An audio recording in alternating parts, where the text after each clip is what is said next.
કેમ છો મિત્રો? શાસ્ત્રીઝ ઇંગ્લિશ એકેડમીમાં તમારું સ્વાગત છે. હું મેહુલ શાસ્ત્રી. આજે તમને શીખવવા જઈ રહ્યો છું ઇન્ફોર્મેશન ટ્રાન્સફર. ઇન્ફોર્મેશન ટ્રાન્સફરને આપણે પ્રેઝન્ટેશન તરીકે પણ ઓળખી શકીએ અને એ જ ચેપ્ટરને તમે ડિસ્ક્રાઇબિંગ અ ગ્રાફ અથવા ડિસ્ક્રાઇબિંગ અ ચાર્ટ ઓર મેપ એ રીતે પણ જાણી શકો છો. તો ચાલો વધુ સમય ન વેડફતા આપણે આગળ વધીએ. મિત્રો પહેલા તમને જણાવી દઉં, જો તમે મારી ચેનલ સબસ્ક્રાઇબ ના કરી હોય તો પ્લીઝ ચેનલને સબસ્ક્રાઇબ કરો અને વિડીયોઝ જો પસંદ આવે તો એને લાઈક કરો. તમારા આ સ્લાઇડની અંદર તમને ટાઈપ્સ ઓફ પ્રેઝન્ટેશન્સ અથવા નોન વર્બલ પ્રેઝન્ટેશન્સ દેખાય છે. સૌથી પહેલા છે ગ્રાફ અથવા લાઇન ગ્રાફ. તમે ચિત્ર પરથી સમજી શકશો કે આપણે લાઇન ગ્રાફ કોને કહી શકીએ. બીજું છે એની નીચે બાર ગ્રાફ અથવા બાર ચાર્ટ, જેને આપણે બાર ચાર્ટ અથવા સ્તંભ આલેખના નામથી ઓળખીએ છીએ. એના પછી છે પાઈ ચાર્ટ. પાઈ ચાર્ટને આપણે વર્તુળ આલેખ કહીએ છીએ. હવે વચ્ચે એક બોટલ બનાવી છે જેની ઉપર લખ્યું છે પિક્ટોગ્રામ. મિત્રો કોઈ પણ ચિત્ર એમાં ઇન્ગ્રેડિયન્ટ્સ અથવા કોઈ પણ વસ્તુનું પ્રમાણ કેટલું છે તેની ટકાવારી આપી હોય તે દર્શાવવા માટે પિક્ટોગ્રામનો ઉપયોગ થાય છે. આની અંદર ઘણી વખત કોઈ બિસ્કિટ વગેરેનું રેપર અને એની અંદર રહેલો એના ઇન્ગ્રેડિયન્ટ્સના પર્સેન્ટેજ વગેરે પણ આવી શકે છે. એની નીચે છે ટ્રી ચાર્ટ અને ટ્રી ચાર્ટની નીચે લખેલું છે ફેમિલી ટ્રી. તો આ પ્રકારના ચાર્ટ તમને સામાન્ય રીતે ક્રિકેટ મેચ એમાં ફાઇનલ, સેમીફાઇનલ, ક્વાર્ટર ફાઇનલ વગેરે તમે જે જોઈ શકો છો તે તમને આ પ્રકારના ચાર્ટ દેખાઈ આવે છે. હવે સૌથી ઉપર છે ફ્લો ચાર્ટ. ફ્લો ચાર્ટ કોઈ પણ પ્રકારની પ્રોસેસ દર્શાવવા માટે વપરાય છે. તમે સાયન્ટિફિક પ્રોસેસ અથવા કોઈ પણ પ્રોસિજર જો તમારે દર્શાવવી હોય તો એના માટે ફ્લો ચાર્ટનો ઉપયોગ થાય છે. એના નીચે છે મેપ. મેપ એટલે નકશો. નકશો જોઈને તમે સમજી શકો છો કઈ વસ્તુનો નકશો છે. મારા કરતા તમે બેટર જાણતા હશો આ નકશા વિશે. અને સૌથી ખૂણામાં છે ટેબલ, કે જેને આપણે કોષ્ટક કહીએ છીએ. આ સામાન્ય રીતે પૂછાતા નોન વર્બલ પ્રેઝન્ટેશન્સ ટોપિક્સ છે. ચાલો હવે આપણે પ્રેઝન્ટેશન કઈ રીતે શરૂ કરવી તે સમજવાની કોશિશ કરીએ. How to start a presentation. મિત્રો અહીંયા મેં કોમન સેન્ટેન્સીસ આપ્યા છે. આ કોમન સેન્ટેન્સીસને તમે તમારા પ્રેઝન્ટેશનમાં યુઝ કરી શકો છો. તમે ઇન્ફોર્મેશન ટ્રાન્સફર કરતી વખતે આ પ્રકારના પ્રેઝન્ટેશન સેન્ટેન્સીસનો ઉપયોગ કરી શકો છો. ધારો કે કોઈ એક ટેબલ આપેલું છે, તો ટેબલના પોઈન્ટ ઓફ વ્યૂ પરથી મેં અહીં વાક્યો સમજાવ્યા છે કે this table gives information about. હવે એ ટેબલ કઈ બાબતની ઇન્ફોર્મેશન આપે છે એ તમને ઉપરના હેડિંગમાં અથવા ઇન્સ્ટ્રક્શનમાં જાણવા મળશે. તો this table gives information about. બીજું વાક્ય છે it is evident from the table that. ટેબલમાંથી એવું જોઈ શકાય છે કે, પછી તમને જે કોષ્ટકમાં દેખાતું હોય એ તમે લખી શકો છો. હવે તમને કોઈ પોઈન્ટ વધારે દેખાતો હોય, હવે સામાન્ય રીતે તમે જ્યારે ટેબલ વગેરેને ડિસ્ક્રાઇબ કરો છો ત્યારે તમારી વોકેબ્યુલરી બહુ પરફેક્ટ હોવી જોઈએ. તમારે જે વસ્તુ બોલવાનું છે એના વિશેના પ્રોપર વર્ડ્સ તમારી પાસે હોવા જોઈએ અને પ્રોપર વર્બ્સ, ક્રિયાપદના રૂપો પણ તમારી પાસે હોવા જોઈએ.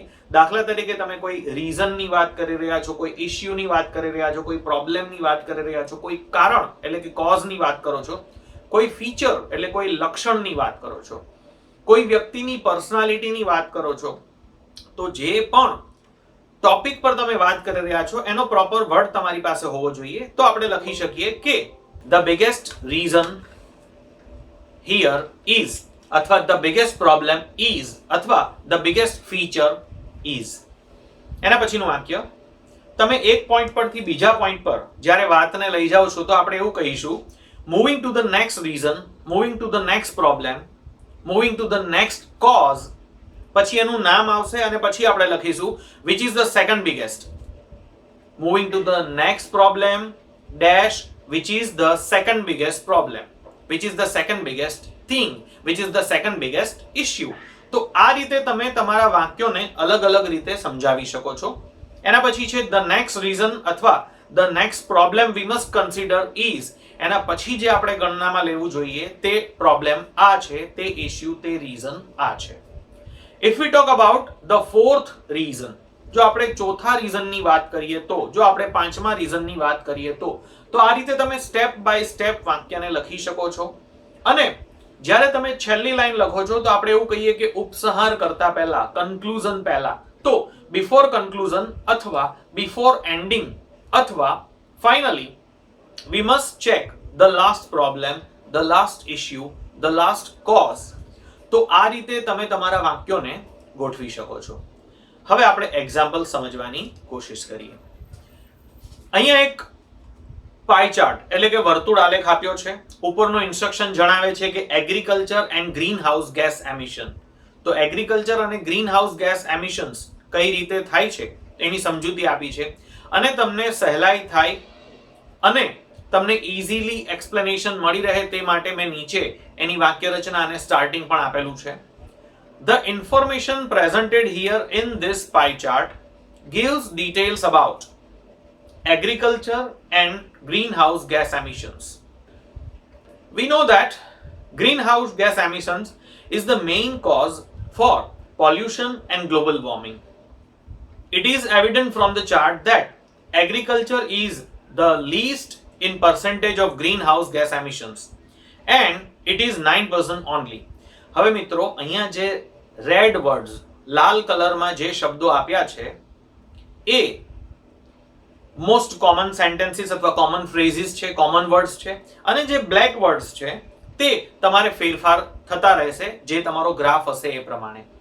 હવે જુઓ, તમે ગ્રાફને શાંતિથી જોઈ શકો છો. તમે ચાર્ટને, પાઈ ચાર્ટને શાંતિથી જુઓ તો તમને સમજ પડશે કે સૌથી ઓછા પર્સન્ટેજ એગ્રીકલ્ચરના છે જે 9% છે અને સૌથી વધારે તમને ઇન્ડસ્ટ્રીના 29 દેખાય છે અથવા ટ્રાન્સપોર્ટેશનના 28 દેખાય છે. તો આપણે જ્યારે પણ કોઈ પણ વસ્તુની શરૂઆત કરીશું, જ્યારે ઇન્ફોર્મેશન ટ્રાન્સફર કરીશું તો સૌથી નાના પોઈન્ટથી અથવા સૌથી મોટા પોઈન્ટથી શરૂઆત કરી શકીએ કે જેથી આપણે એને વધારે બેટર વર્ડ્સમાં એક્સપ્લેન કરી શકીએ. તેથી મેં અહીંયા લખ્યું છે કે it is evident from the chart that agriculture is the least એટલે સૌથી ઓછું, લીસ્ટ એટલે સૌથી ઓછું, least in percentage of green house gas emissions and it is 9% only. હવે ગ્રીન હાઉસ ગેસ માટે મેં શોર્ટ ફોર્મ લીધું છે GHG. GHG emissions done by industry is 29% which is the highest. હવે લીસ્ટ પછી સૌથી હાઈએસ્ટ ની વાત લીધી, હવે આપણે સેકન્ડ હાઈએસ્ટ ની વાત કરીએ છીએ.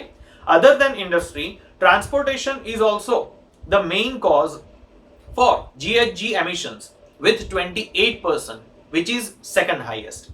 તો આ રીતે તમે જે ઇન્ફોર્મેશન ટ્રાન્સફર પૂછાયું હોય તેને તમે ડિસ્ક્રાઇબ કરી શકો છો, તમારા પોતાના શબ્દોમાં વર્ણવી શકો છો. નોન વર્બલ ટુ વર્બલ એટલે ગ્રાફ વગેરે પરથી શબ્દોમાં જ્યારે આપણે પ્રેઝન્ટેશન્સ બનાવી રહ્યા હોઈએ તો શબ્દો અને પ્રોપર શબ્દો મુકાવવા ખૂબ જ જરૂરી છે. એના માટે તમારે વોકેબ્યુલરી બેટર બનાવવી પડે. સાથે સાથે વાક્ય રચના તમે અહીં જે આપી છે એ પ્રમાણે સેટ કરી શકો છો. ચાલો હજુ એક એક્ઝામ્પલ સમજવાની કોશિશ કરીએ. મિત્રો અહીં તમને એક પાઈ ચાર્ટ અને બાજુમાં એક ટેબલ દેખાય છે. જો પાઈ ચાર્ટમાં તમને સરખું દેખાય નહીં તો એની બાજુમાં પણ માહિતી આપી છે અને બાજુમાં ટેબલ પણ આપ્યું છે. તો તમે ઉપરના ઇન્સ્ટ્રક્શન પરથી સમજી શકો છો કે percentage of water usage in different countries, અલગ અલગ દેશની અંદર પાણીનો ઉપયોગ કઈ રીતે થાય છે તેના પર્સન્ટેજ આપ્યા છે.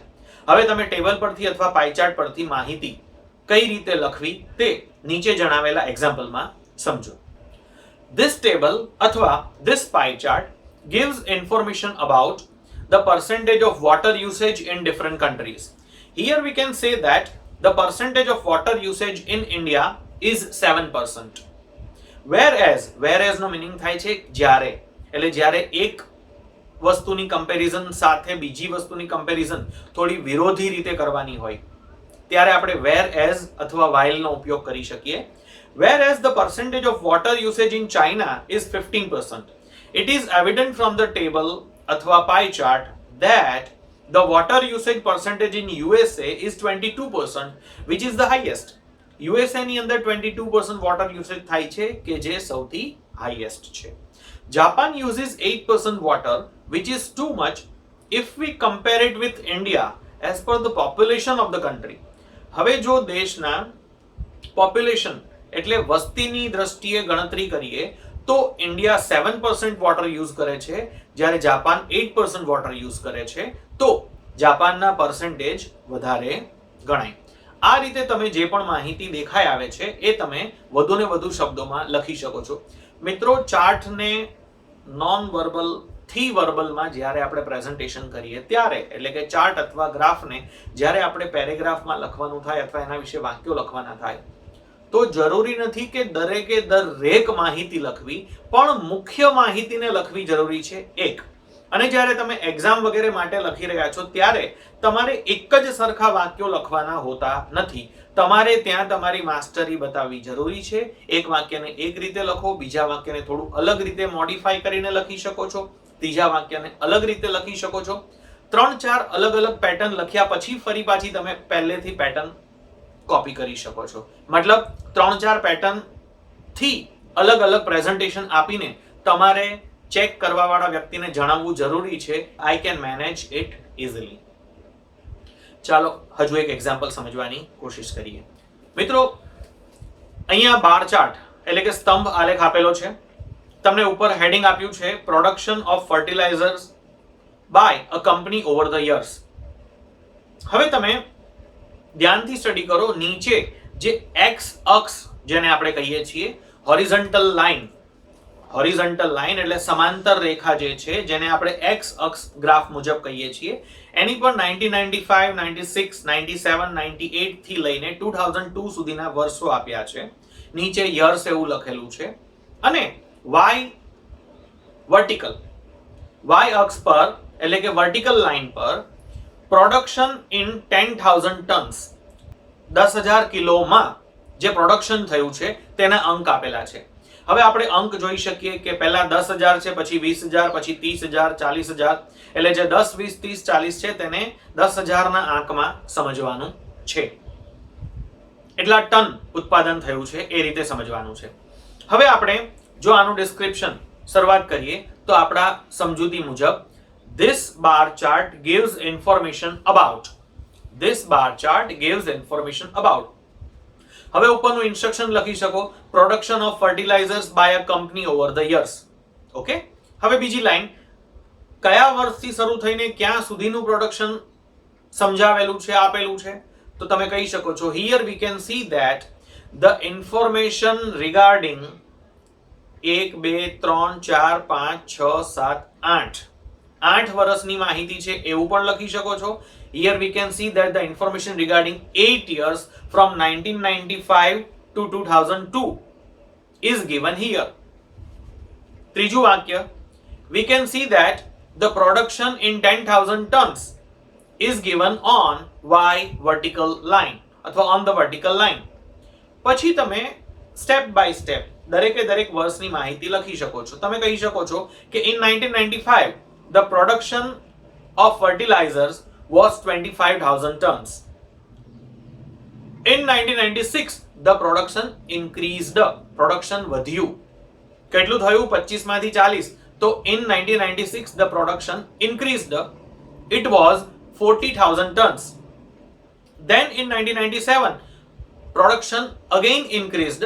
It was 60,000 tons. But in 1998 the production decreased. Production ઘટ્યું. It was 45,000 tons. તો આ રીતે તમે છેલ્લે સુધી બધી માહિતી લખી શકો છો. ચાલો હજુ એક ગ્રાફ સમજવાની કોશિશ કરીએ. મિત્રો, આપણે જાણીએ છીએ કે કોરોના લોકડાઉનમાં આપણે બધા હમણાં ફસાયેલા છીએ. તો કોરોનાની અપડેટ જણાવતો આ એક ચાર્ટ અહીંયા મેં આપ્યો છે. ઇન્સ્ટ્રક્શન વાંચો પહેલા. Corona virus COVID-19 death rate in states of India with confirmed deaths over reported cases as of April 4, 2020. 4 April 2020 સુધીના આંકડા અહીંયા આપેલા છે. સૌથી પહેલા જે ખાનું છે એમાં તમને સ્ટેટ્સ, ઇન્ડિયન સ્ટેટ્સ એટલે ભારતના રાજ્યોની માહિતી છે, રાજ્યોના નામ છે. બીજા યલો કલરના બોક્સની અંદર તમને કન્ફર્મ્ડ કેસીસ આપ્યા છે. કન્ફર્મ કેસીસ એટલે કેટલા કોરોના COVID-19 ના પોઝિટિવ કેસીસ આવ્યા. એના પછી છે રિકવર્ડ એટલે કેટલા લોકોએ રિકવર કર્યું. અને છેલ્લું જે રેડ ખાનું છે એમાં છે ડિઝીઝડ એટલે કેટલા લોકો માર્યા ગયા. અહીંયાની માહિતીમાં તમે જોઈ શકો છો મહારાષ્ટ્રમાં 423 કન્ફર્મ્ડ કેસીસ હતા, પોઝિટિવ કેસીસ 4 એપ્રિલ સુધીમાં, જેમાંથી 42 રિકવર થયા છે અને 19 માર્યા ગયા છે. તમિલનાડુની અંદર 411 કન્ફર્મ્ડ પોઝિટિવ કેસીસ હતા, જેમાંથી 6 રિકવર થયા છે અને એક પેશન્ટ મરી ગયું છે. તો હવે આ માહિતીને આપણે કઈ રીતે ડ્રાફ્ટિંગ કરીશું સમજો પહેલેથી.